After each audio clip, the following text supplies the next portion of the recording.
Welcome to Diwakar physics. चलिए आपके revision के लिए मैंने कैलोरीमेट्री के कुछ क्वेश्चंस लेके आया हूँ, तो आप इस वीडियो को देखिए और आपका अच्छे से रिवीजन हो जाएगा और एग्ज़ाम का भी अच्छे से प्रिपरेशन होगा। तो जैसे मैं सॉल्व करूँगा, आप भी मेरे साथ अपने नोटबुक में इसको सॉल्व करते जाइए, तो और भी अच्छे से आपको समझ में आ जाएगा। ठीक है, सिर्फ देखना नहीं है, आपको सॉल्व भी करना है मेरे साथ में। ओके, पहला क्वेश्चन है, two metallic blocks P and Q having masses in the ratio 2:1 are supplied with the same amount of heat. If their temperatures rises by the same degree, compare their specific heat capacities. अभी यहाँ पर masses का ratio दिया है MP/MQ, ये हो गया 2:1, और जो हीट दिया है दोनों इक्वल है। ठीक है, QP QQ, और टेम्परेचर चेंज भी सेम ही है, P और Q का सेम टेम्परेचर चेंज है।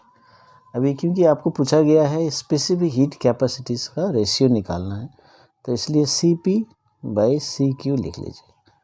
अभी स्पेसिफिक हीट कैपेसिटी का फॉर्मूला क्या होता है? Q/m∆T, है ना। तो ये फॉर्मूला है। अभी इसको हम P के लिए और Q के लिए लिखकर हम रेशियो निकालेंगे। तो CP के बारे में सोचिए, पहले CP देख लीजिए, इसका लिखेंगे हम QP/MP∆TP।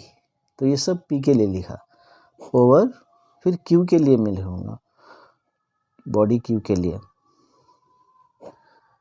MQ∆TQ। ठीक है, तो ये सेम फार्मूला मैंने लिखा, लेकिन ये रेशियो के फॉर्म में लिखा। अभी हम इसको सिंप्लीफाई कर देंगे, QP/MP∆TP इंटू MQ∆TQ/QQ। तो ये देखिए, ये आ गया। अभी हम इस लिखने के बाद अभी यहाँ से जो वैल्यूज़ दिए उसको हम ध्यान देंगे। देखिए MP/MQ है ना, तो यहाँ पर ये दिया हुआ है, और QP QQ ये इक्वल है, तो हम इसलिए इसको काट देंगे। पहले जो कट जाते हैं उसको काट देते हैं, ΔP ΔQ काट देते हैं। ठीक है, तो अभी रहा क्या? MQ/MP रह गया। अभी देखिए यहाँ पर MP/MQ क्या है? 2:1 है, और हमें मिल गया MQ/MP, इसका मतलब 1:2 हो जाएगा। तो ये है आंसर। तो CP/CQ 1:2। तब इससे एक क्या बातें समझ में आ रहा है? स्पेसिफिक हीट कैपेसिटी जो मास के ऊपर, जो बॉडी का मास ज़्यादा है लेकिन सेम अमाउंट ऑफ हीट से सेम राइज इन टेम्परेचर होता है, तो जो बॉडी का ज़्यादा मास होता है उसका स्पेसिफिक हीट कैपेसिटी कम होता है। ठीक है, तो ये हम यहाँ से समझ सकते हैं। हालांकि एक ऑब्जेक्ट के लिए स्पेसिफिक हीट कैपेसिटी कांस्टेंट रहता है। ठीक है, ये दो ऑब्जेक्ट के लिए कंपेयर किया गया है।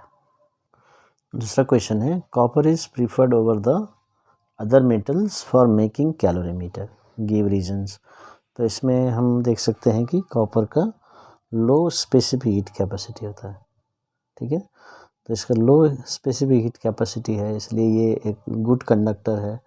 इसलिए ये क्या करता है? It takes least amount of heat from its content and attains the temperature of the mixture quickly, है ना। जल्दी से ये प्रोसेस को फास्ट बना देता है, सेंसिटिव बना देता है, इसलिए कॉपर यूज़ करते हैं। और उसका थिन शीट लेते हैं और उसका हीट कैपेसिटी कम करने के लिए, और भी हीट कम ले, इसलिए उसका थिन शीट लेके हम कैलोरीमीटर बनाते हैं। अभी अगला क्वेश्चन देखिए, what do you understand by the statement? पहला है, the heat capacity of a body is 35 joule पर केल्विन। तो इसका मतलब क्या है? हीट कैपेसिटी 35 जूल पर केल्विन का मतलब क्या है? तो इसका मतलब है it means that 35 joule of heat. देखिए यहाँ पर 35 जूल पर केल्विन है ना, पर केल्विन का मतलब एक केल्विन टेम्परेचर के लिए, लेकिन कितना हीट है यहीं पर आंसर दिया है 35 joule. So 35 joule of heat is required by the body to reach the temperature by 1 kelvin. पर केल्विन दिया है इसलिए 1 केल्विन लिखना है, पर डिग्री सेल्सियस दिएगा तो 1 डिग्री सेल्सियस लिखना। तो एक केल्विन टेम्परेचर बढ़ाने के लिए उस बॉडी में 35 जूल हीट देना पड़ेगा। ठीक है, तो जब हीट कैपेसिटी का बात करते हैं तो मास के बारे में बोलने का ज़रूरत नहीं है। ठीक है, और जब स्पेसिफिक हीट कैपेसिटी बोलते हैं तब यूनिट मास यानी 1 kg मास बोलना ज़रूरी है। चलिए जो सेकंड स्टेटमेंट है उसका मतलब समझ लेते हैं। तो इसका मतलब है कि वाटर का स्पेसिफिक हीट कैपेसिटी दिया है 4200 जूल पर केजी पर डिग्री सेल्सियस। ठीक है, तो ये वैल्यू दिया है वाटर का स्पेसिफिक हीट कैपेसिटी। तो हमें इससे क्या पता चलता है? इससे ये पता चलता है कि देखिए 4200 जूल, यहीं पर आंसर है 4200 joule of heat is required bye 1 kg। यहाँ देखिए ना पर केजी लिखा ना, तो 1 kg का मतलब है 1 kg water to raise the temperature by 1 degree Celsius. तो 1 kg वाटर के लिए है ना 1 डिग्री सेल्सियस बढ़ाने के लिए 4200 जूल हीट लगता है। तो इसका मतलब ये है। अभी तीसरा सेंटेंस है the specific latent heat of fusion of ice is 336 joule per gram. तो इसका मतलब क्या है ना? तो इसका मतलब है कि 336 जूल, देखिए यहीं पर आंसर है 336 joule of heat is required to melt, यहाँ देखिए पर ग्राम, इसका मतलब to melt 1 gram of ice at its melting point without any change in temperature. तो जब भी आइस मेल्ट होता है तो इस समय लैटेंट हीट यूज होता है, और क्योंकि ये 1 ग्राम के लिए है तो इसलिए इसको बोला गया है स्पेसिफिक लैटेंट हीट। और ये आइस जब मेल्ट होता है कोई टेम्परेचर चेंज नहीं होगा। ठीक है, तो ये कॉन्सेप्ट भी याद रखिए, टेम्परेचर चेंज नहीं होगा, इसलिए जो हम हीट देते हैं वो पूरी तरह वो स्टेट को चेंज करता है। इसका मतलब पोटेंशियल एनर्जी में कन्वर्ट होता है। तो जो लैटेंट हीट होता है वो क्या करता है, तो ये पूरी तरह पोटेंशियल एनर्जी में कन्वर्ट होता है। तो काइनेटिक एनर्जी में कन्वर्ट नहीं होता है, क्योंकि यहाँ पर ये मॉलिक्यूल्स का ओरिएंटेशन को चेंज करता है, कैसे मॉलिक्यूल्स पैक्ड है, इसलिए हम बोलते हैं पोटेंशियल एनर्जी में चेंज होता है। तो काइनेटिक एनर्जी में चेंज नहीं होने की वजह से टेम्परेचर चेंज नहीं होगा, डेल्टा टी 0 रह जाता है। तो इसलिए स्पेसिफिक लैटेंट हीट का मतलब ये है। नेक्स्ट क्वेश्चन देखिए, how are the following processes of transfer of heat minimized और prevented in a calorimeter. So अभी देखिए कैलोरीमीटर में जो प्रिंसिपल ऑफ कैलोरीमीटर यूज होता है, कैलोरीमेट्री, वो होता है कि there should be no exchange of heat with the surrounding, then heat lost by hot body is equal to heat gained by cold body. इसलिए कोई भी हीट अंदर से बाहर नहीं जाना चाहिए, बाहर से अंदर कैलोरीमीटर में नहीं जाना चाहिए। इसलिए ये 3 प्रोसेस होते हैं, कंडक्शन, कन्वेक्शन, रेडिएशन। तो इसको प्रिवेंट करना होगा या मिनिमाइज करना होगा। तो कैसे करेंगे? कंडक्शन। अभी कंडक्शन क्या करता है, कैसे होता है? वो गुड कंडक्टर की वजह से मटेरियल मीडियम इज रिक्वायर्ड। तो हम क्या करेंगे कि जो कैलोरीमीटर बॉडी है कॉपर वेसल होता है, और उसको एक वुडन कवरिंग में रखते हैं, और वुडन कवरिंग और कॉपर का जो वेसल है उसके बीच में क्या करेंगे, इंसुलेटिंग मटेरियल डाल देंगे। सो हम लिखेंगे, सो बाय यूजिंग इंसुलेटर्स और bad conductors between copper vessel and the wooden jacket. Wooden covering के बीच में बैड कंडक्टिंग या इंसुलेटर्स रख देंगे, जैसे कॉटन है ना, तो ये सब हम यूज़ कर सकते हैं। अभी दूसरा प्रोसेस है convection.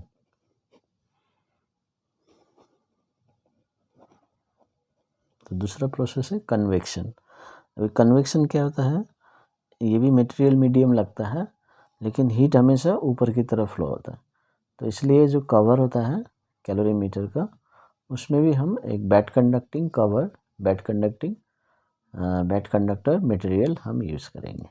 So by using wooden covering, तो ये कन्वेक्शन को बचाएगा क्योंकि हीट ऊपर की तरफ जाता है। तो उसका जो कवरिंग होता है एस्बेस्टस या वुड हम देके इसको बंद करेंगे। फिर तीसरा है रेडिएशन।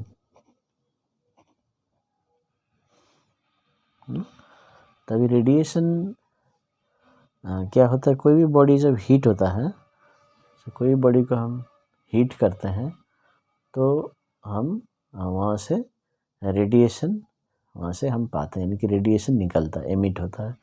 तो इसलिए हम ऐसा सब्सटेंस है, ऐसा सरफेस यूज़ करना है जो बैड रेडिएटर हो, है ना। अभी बैड रेडिएटर कौन होता है, हाईली पॉलिश्ड सरफेस। जो ब्राइट सरफेसेस होते हैं, पॉलिश्ड सरफेसेस होते हैं, वो रेडिएशन कम देते हैं। इसलिए by using highly polished surfaces of copper vessel, ठीक है। तो इससे रेडिएशन एमिशन नहीं होगा और ये प्रिवेंट होगा। A certain amount of heat Q will warm 1 gram of material X by 3 degrees Celsius and 1 gram of material Y by 4 degrees Celsius. Which material has higher specific heat capacity? अभी इसमें हम देखते हैं जो heat capacity का formula है ना, ये है Q by M delta T. तब इसमें यदि Q और मास सेम रखा जाए तो C is inversely proportional to delta T. ये समझ में आता है। इसका मतलब जिसका ज़्यादा चेंज इन टेम्परेचर होगा उसका C कम होगा। अभी इसमें हम देख सकते हैं X का 3 डिग्री सेल्सियस चेंज हो रहा है और Y का 4 डिग्री सेल्सियस चेंज हो रहा है। तो जिसका ज़्यादा डेल्टा टी होगा उसका कम होगा, तो जिसका कम होगा उसका हायर स्पेसिफिक हीट कैपेसिटी। इसका मतलब आंसर है X। So X has higher specific heat capacity.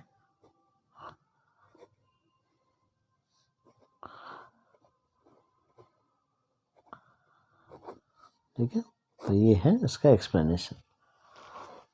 तो इस तरह से समझ सकते हैं कॉन्सेप्ट और बेसिक डेफिनेशन अच्छे से याद रखना आपको। डेफिनेशन के आधार पे ये क्वेश्चन बनाया गया है। और एक यहाँ पर याद रखिए, तो ये एक्स और वाई में कौन सा गुड कंडक्टर होगा, तो ये भी एक क्वेश्चन हो सकता है। तो जिसका जो स्पेसिफिक हीट कैपेसिटी वो कम होगा वो बेटर कंडक्टर होगा।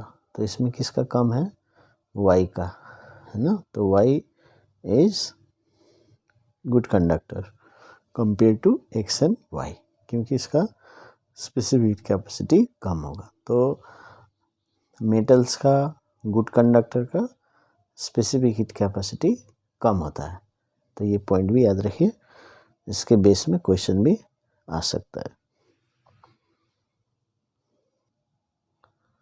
Calculate the thermal capacity of water, 40 gram of water. ठीक है, तो यहाँ पर स्पेसिफिक हीट कैपेसिटी दिया है। तो आपको रिलेशन याद रखना है कि जो C होता है वो H/m होता है। ठीक है, specific heat capacity is equal to heat capacity by mass. तो इससे हीट कैपेसिटी हम निकाल सकते हैं specific capacity into mass, mass into specific heat capacity. तो ये हम यूज़ कर सकते हैं। और यहाँ पर देखिए दोनों वैल्यू दिए हैं। सी दिया है 4200 जूल पर केजी पर डिग्री सेल्सियस और मास दिया है 40 ग्राम।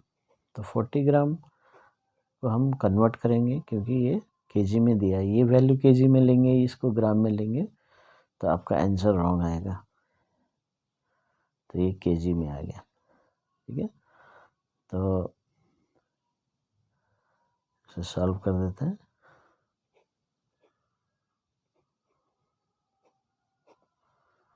तो हो जाएगा